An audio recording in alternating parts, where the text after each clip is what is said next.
It all comes down to this. Once again, Algeria find themselves, and I don't know how we seem to keep finding ourselves in this situation where it's gone down to the final game in a group where Algeria really shouldn't be in this position going down to the final game. But when you look across the tournament as a whole, 22 teams out of the 24 have to play for their place in the last 16 on the final day. It's not like it's just us, particularly when you look at Ivory Coast had 3 points after 2 games, Ghana had 1 point, Egypt and Congo had 2 points just like us, Cameroon 1 point as well, so Tunisia 1 point. It's not like we're the only team that have struggled in the group stage of this tournament, and I say struggle, we've had some big refereeing decisions go against us. 2 of the 3 goals we've conceded have been penalties that we wouldn't get if those incidents happened to us, and a lot of games for all the teams involved in that early 2 p.m. kickoff in the heat. Thankfully, there should be no more games in that 2 p.m. kickoff slot for the rest of the competition, albeit it is still very hot even in the late afternoon and the evening in Ivory Coast. It can still be above 30 degrees. So this is the situation. Mauritania take on Algeria in the final group game in Group D. Good news for us and Mauritania, I suppose, is that we stay in Bouaké, whereas Burkina Faso and Angola have to travel to another city for their match. So it's good news for us in that sense. And of course, the team that wins Group D get to play the last 16 game in Bouaké as well. If you don't win the group, you have to travel from the city elsewhere. So let's look at the group table, and obviously Angola are top with 4 points, Burkina Faso are second with 4 points. Both of them beat Mauritania, which would suggest they're the weak link in the group. Algeria sit third on 2 points, no wins but no losses either, and Mauritania bottom on no points. They're not officially out, but they are all but out as far as I'm concerned. They'd have to beat us, probably by a few goals, and hope other results go their way as well. So for me, I don't think Mauritania have that much to play for apart from being party poopers. And what was their manager going on about? Amir Abdou. Now, let me say, the manager of Mauritania managed Comoros at the last AFCON, where he beat Ghana in the last game to go through as a third place team. He thinks he can implement a similar mentality here. I'm not buying it. Angola and Faso already have 4 points, so they've got to go through in third place, and I don't even think 3 points is going to be that enough. I think you're going to need 4 regardless. So I'm not too sure Mauritania have much to play for apart from bragging rights and party pooper. So from that sense, we've got more to play for. Not only that, we've got the pressure, and if you see the press conference with Belmadi and Awar, they both said we seem to thrive under pressure, and I think this affects a lot of teams in this competition as well. The first 2 games, particularly since they introduced the whole third place can go through system, there's not that much pressure in the group stages. As long as you can win one of the games, you're basically through. So this now is basically like a knockout game, because if Algeria or Mauritania can't win, they're out, effectively out. So it's almost like a must-win game, bit like knockout football. But because of the third place thing, you can have 1 win and you can lose 2 games basically and go through. So I think it will make it more competitive, and I think Algeria under pressure will thrive, rather than Algeria playing a game knowing you can fix it in the next game. You play Angola, you draw, you know you can fix it against Faso. You play Faso and draw, you know you can fix it against Mauritania. You don't beat Mauritania, there's no promise that you can have another game to fix it. So no more mistakes, and particularly I don't want to see any more individual errors, because the 3 goals we've conceded, you've got the penalty on where Ben Taleb kicked someone for no reason, you've got the penalty where Ait-Nouri kicked someone for no reason, and you got the goal which had to be given by VAR, where Mandy was effectively offside, keeping the guy onside for no reason because he wasn't stepping up with a defensive line. So all 3 goals were very avoidable, and none of the goals conceded, I have to say none of them, were Mandrea's fault. Mandrea, all he's had to do in this cup is pick the ball out of his net 3 times. Honestly, I feel sorry for the guy. It's not like he's let us down. He's a fantastic keeper. He's barely been tested in terms of shot stopping. That is the reality. He's hardly been tested, and we know he's a good goalkeeper. So I wouldn't be surprised if Rice and Bully played the last game the way Belmadi likes to start throwing in the old legends in. If you're going to play Mandy, Faguli, Bentaleb and Slimani, you might as well put Rice and Bully in goal, for God's sake. Do you know what I mean? But yeah, I think Mandrea will keep his place. But it's like Belmadi said again, 1 shot against us, we don't win. A couple of shots against us, we don't win. Apart from the goals we've conceded, I cannot remember the teams attacking our goal. I genuinely can't. I think Belati Toure had one shot at the beginning of the second half for Burkina Faso, which nearly made them 2-0 up. And that was off target. That was it. Even Mababubu's penalty, right? Sorry, Mabalulu, his penalty hit the bar. Like, the shot was off target, but a goal. So Angola effectively got a point there without having a shot on goal. Quite remarkable, quite extraordinary. So I know a lot of people were saying, well, what happens if we come first, second, third? What result do we need in the other game? Look, forget the other game. I can't believe we're in this boat again, like the last cup, where the last game we've got to win and hope other stuff happens. Listen, we win our game, we are 100%, wallahi, if we win the last game, we're through. Wallahi, okay? Wallahi, there's no other options. We win the last game, we're through. Forget what happens between Burkina and Angola, we're through. We'd get 5 points. Don't ask me where. We could be first, second or third, we're through. And Burkina Faso play Angola. If that's a draw and we win, then 3 teams will finish on 5 points. All of them would go through. Mauritania would go home on 0. So, let's say we win. That would take us to 5 points. Currently, Angola and Burkina Faso have 4. Now, if one of those teams win, we're going to finish second. So if Angola beat Burkina Faso, we're going to come second. If Burkina Faso beat Angola, we're going to come second. Because there'll be a team on 7, then it'll be us on 5, it'll be the other team on 4, and Mauritania with Wales. So, what do we want to happen here? Well, if we come second, we will face the group winner of Group E, which is going to be Mali, because let's be fair, Mali are going to slap up Namibia. They just lost 4-0 to South Africa. So, Mali will go to 7 points in that group. Mali will win Group E. So, we're going to face the winner of Group E should we come second in this group. So, that would be Algeria, Mali. If we come third, and it's very, very difficult to say who we'd play because it goes way on to who comes third in the other groups. But for me, the likelihood is if we come third, we'll play a group winner. Okay, that's pretty much certain. You come third, you get a group winner, and that'll be of Group B. Now, on paper, that sounds really hard. But actually, if you look at who's won Group B, it's Cape Verde, who we smacked 5-1 a few months ago. So if Algeria come third in this group, would you believe it? We would face Cape Verde in the last 16. I'm not saying for 1 second that's an easy game. They've won their first 2 games. We haven't won any of our first 2 games. But that would be quite an extraordinary turnaround. You're telling me right now we beat Mauritania, come third and play Cape Verde and we're in the quarters, and all of a sudden you're 2 games from the final.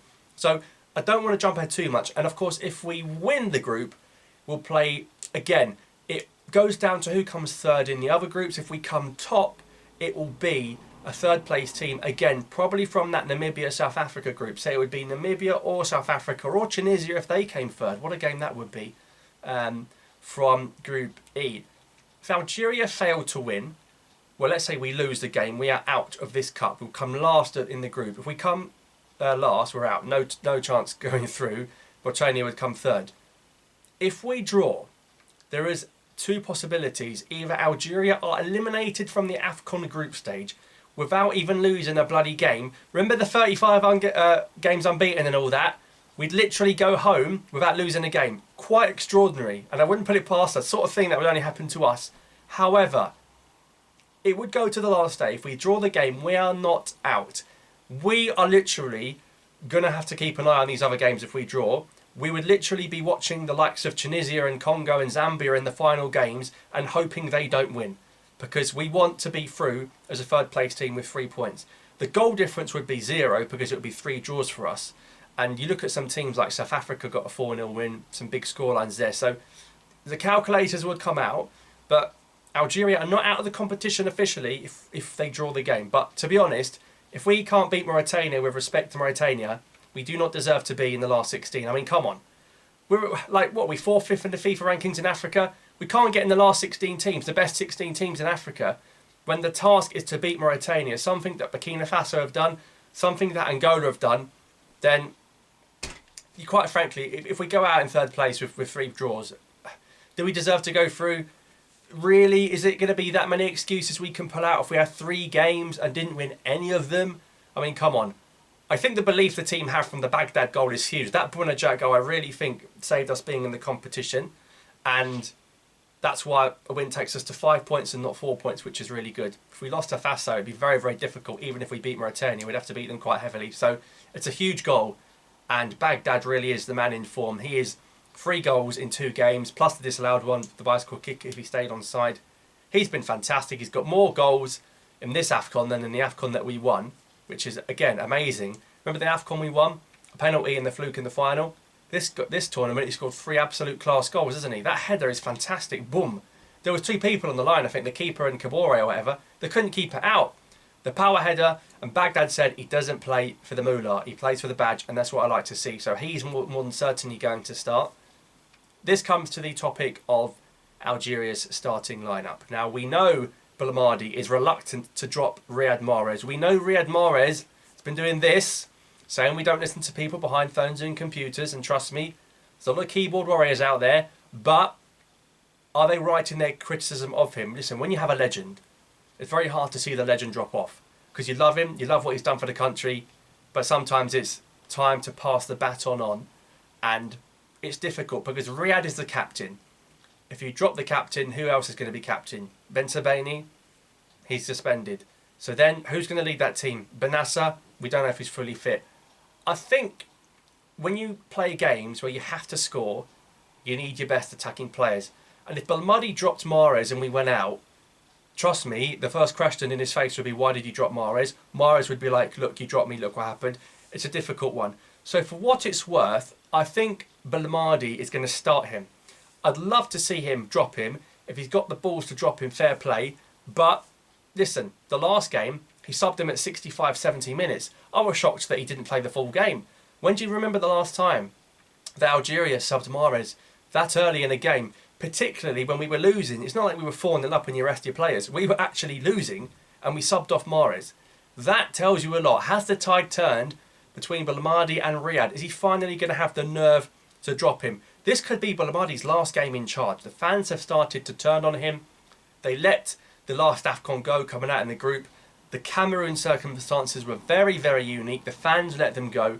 But 3 strikes and you're out. If we don't win this game, I think it could be Saha Jamel, thanks for the memories, but it's time to say goodbye. So it wouldn't shock me if it was his last game in charge. He has to get it spot on. He was asked, would you resign if you lose to Mauritania? And he said, Inshallah, we win. The team is here to win. No messing about. Listen, leave it in God's hands, okay? Inshallah, we win. Inshallah khair. If we don't win, it's just not meant to be. We can be upset, but it's not meant to be. And that is ultimately the way the world works. What are we going to do then in terms of our team selection? So Mandrea will stay in goal. Ait-Nouri will play left back. The defence is going to see some changes because Rami Ben Sebaini cannot play. He's got 2 yellows in the first 2 games. Kel, bloody surprise. So, it's a big loss for us, but you'd rather have him miss a game against Mauritania than a game against a bigger team in the knockout stages. Touba, Belaid and Tugay are the 3 candidates. So what's he going to do? Because it's against Mauritania, I reckon a big bully defender like Belaid or Tugay would be good in there. Like an African-based defender that's strong, that's physical. He can get booked whatever because he probably won't play the last 16 game after because Rami will come back in. And those Mauritania players are quick, fast and physical. So you need a strong guy.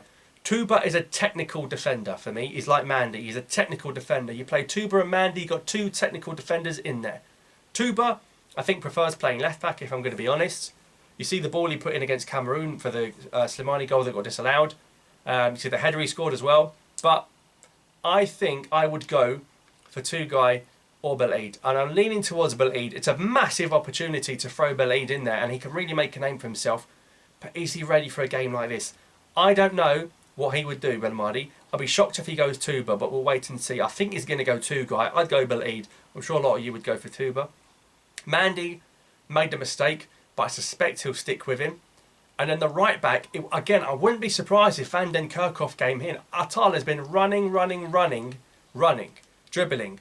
It's a miracle, like, mashallah, the guy's not got injured. But in a game like this, no mistakes. Guitourne, for me, defensively, and Guitourne likes to go down that wing as well, don't get me wrong. But defensively, and because he's a lanky guy, he's a lanky twat like me, right? He's tall.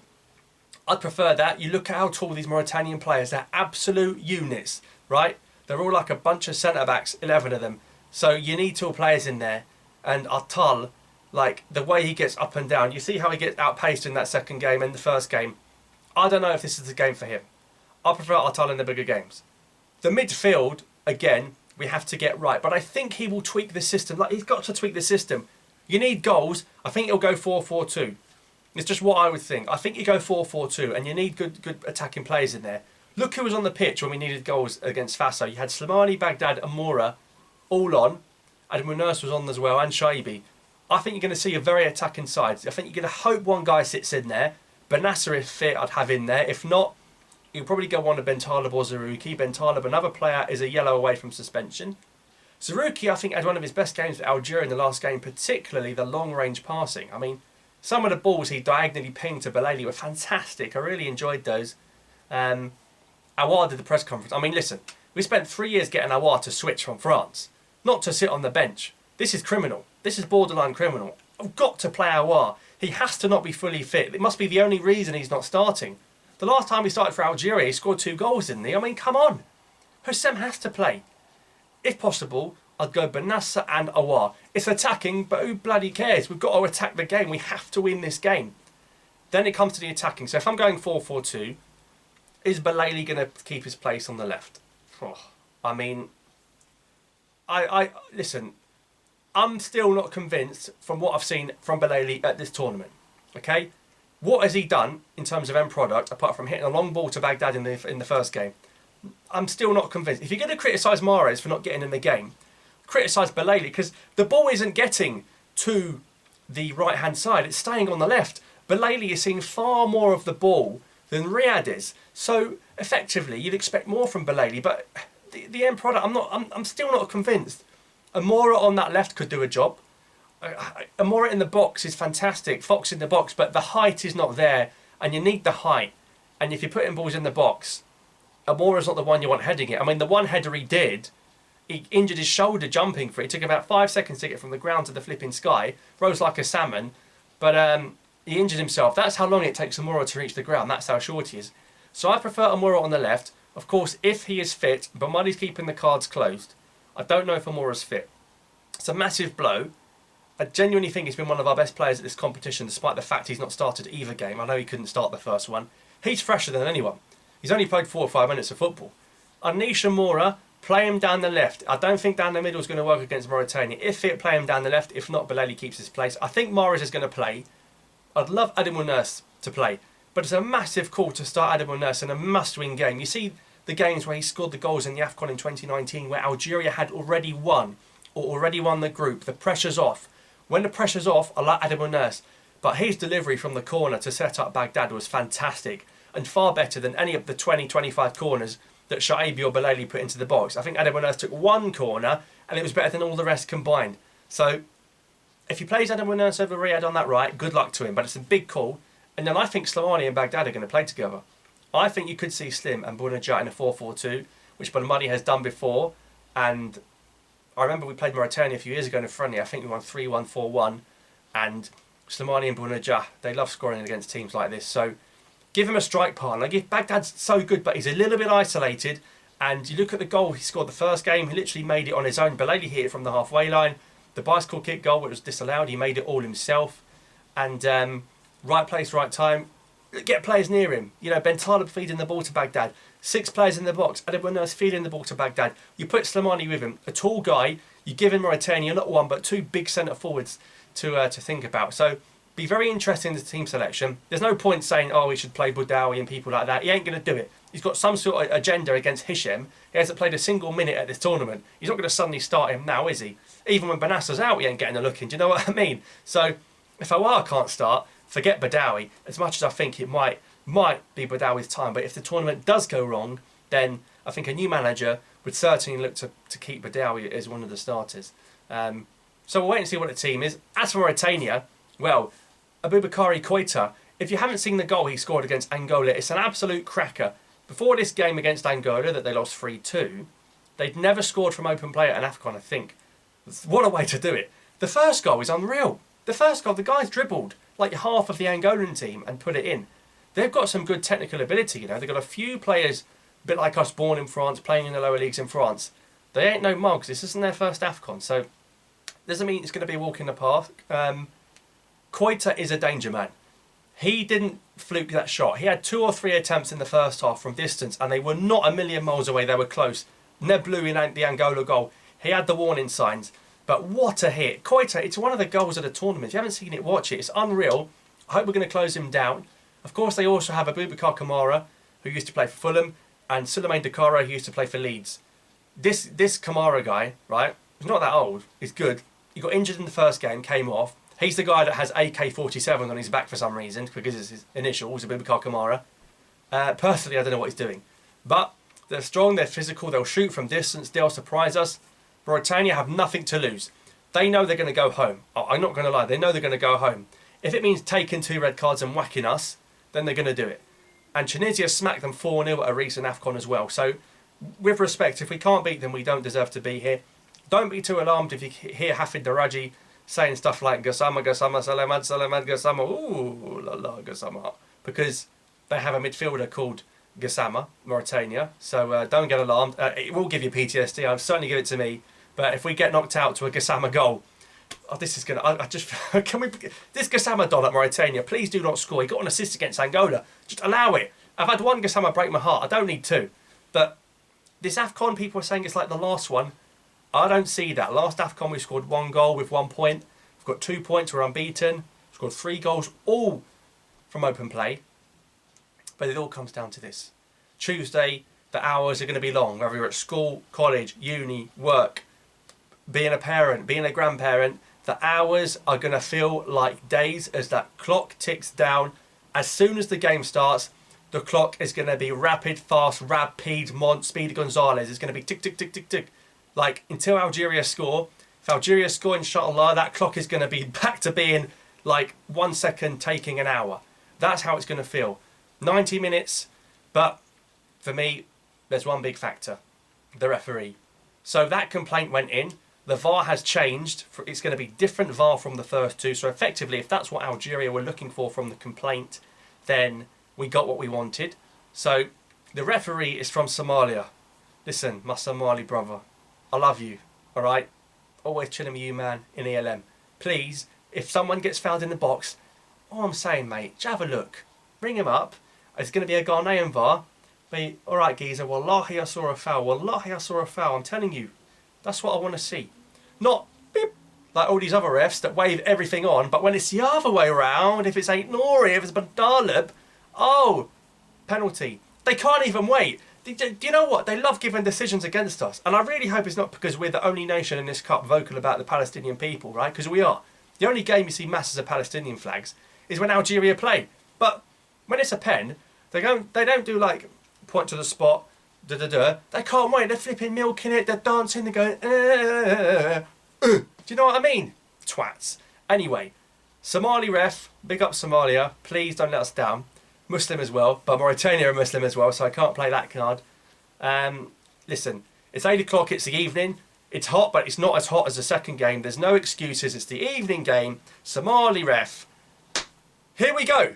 Next time, we're going to see if Algeria are through or out, or in that middle ground where we don't know until all the groups are finished.